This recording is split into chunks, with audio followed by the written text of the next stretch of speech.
what happens to the forefoot pronation, and how the cavus is caused. That will help them clear the doubts. Yeah. See this, when you have the foot like this, the deformity in clubfoot is the hind foot is in varus like that. And the compensation, the whole foot goes with that. So when Yeah, the calcaneum is in varus at the subtalar joint, the whole foot goes with the calcaneum because calcaneopedis functions as one unit. The talus is not the one which is moving, it is fixed. The calcaneopedis moves underneath. The hind foot is in varus. Now, because the hind foot is in varus, the natural tendency for the sole of the foot is to touch the ground. So, for that, naturally the body tends to pronate the forefoot. So, in yeah, a club foot, the foot is always in a degree of pronation in relation to the hind foot.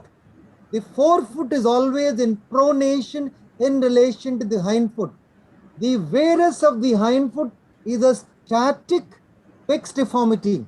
There's a nice article with co-authored by Win Mosca in the Journal of Children's Orthopedics, which clarifies the varus, valgus, inversion, supination concepts very nicely. So I would, the reference is there in my slides. If you see the reference, those of you yeah. can see the slides. When you go back and stream it, you'll find the reference there. So you can find it there. So there, so the forefoot is therefore is always in pronation in relation to the hind foot. The hind foot deformity is fixed.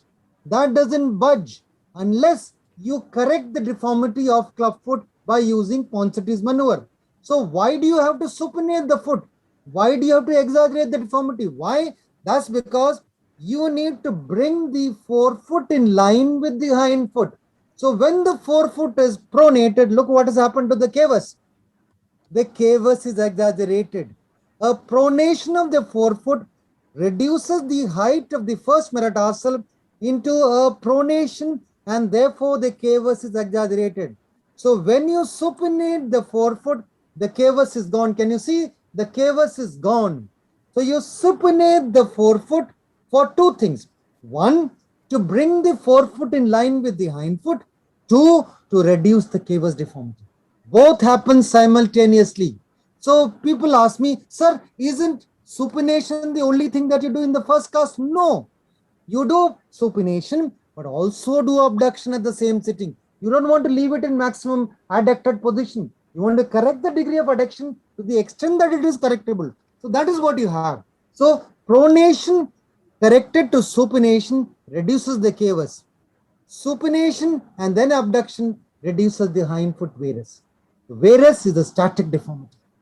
With the hind foot heel turned in, the sole of the heel turning medially and elevated from the ground, medial border is elevated.